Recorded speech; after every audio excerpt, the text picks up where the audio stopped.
ఇక్కడ పెద్ద మర్రి చెట్టు ఉండగా అక్క, గిన్నె మనం నిలబడకనే ఉండగాని తీసేసినట్టుగా మర్రి చెట్టు. జనగా మొత్తం మారైపోయింది అక్క. బస్ స్టాండ్ అటు అందాకేసిరు రేకుల షెడ్డు, ఇటు మొత్తం సీసీ రోడ్లు పోసి చెట్లు అన్ని లేపేసిరుగా. ఇంట్లో బస్ స్టాండ్ లో ఉన్న చెట్లు జనంకు చాలతలేదు. ఎక్కడికి చాలుతుంది చెల్లె జనం? కుప్పలు కుప్పలు పుడుతూనే ఉండరు, కుప్పలు కుప్పలు తిరుగుతూనే ఉండరు. ఏమన్నా ఉన్నదా జనాలు? మొన్నటి దాకానేమో వానబడి పత్తి అంతా ఖరాబ్ చేసింది, పత్తికాయలు ఖరాబ్ చేసింది. ఇక ఇప్పుడేమో ఎండ చూడు, ఎండాకాలం ఎండ ఎండ కొడుతుంది, ఎండ చల్లగా ఉండిపోను. అవును చెల్లె, ఏమో జరనన్న తెప్ప కూడా కప్పలేదు ఎండ చల్లకుండా. అవా ఒక 10 రూపాయలు ఉంటే రాదు. మాకెక్కడి అవో, మా దగ్గర లేవు, ఏమి లేవు. మేమే ఆధార్ కార్డులు పట్టుకొని వచ్చినాం. మా తాడెక్కడి పైసలు? గుర్రం ఉన్నట్టున్నది, పేద పన పాట వేసుకొని ఉన్నాక పైసలు అడుగుతారు.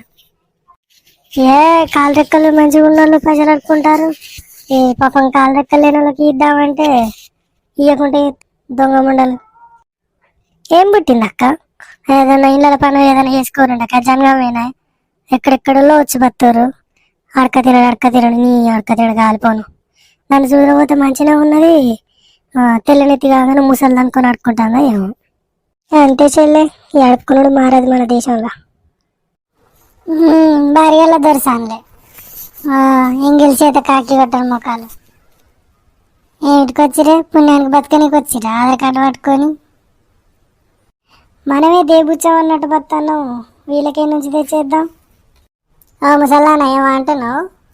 ఆడికి వచ్చినంటే మెడ తిరుగుతాయి నీ ముసల్లాన్ మీద మొదలయ్యా. ఏం పుట్టింది నీకు? మాతో పెట్టుకుంటున్నావు? పగ చూడు, అంత దూరం పోయినాక మనల్ని అంటాను దీని బల్పు చల్లకుండా. దానం చేయకుండా తప్పే ఉన్నట్టుంది. ఇలా మీరా మా అన్ను పోతే మనల్ని ఆడుకునేటోళ్ళే దొరలు ఎక్కున్నారు, మనమే బుచ్చగాళ్ళు ఎక్కున్నాం. మనల్ని ఆడుకునేటోళ్ళు చూడు, వాళ్ళు చూడు, వాళ్ళ కథ చూడు.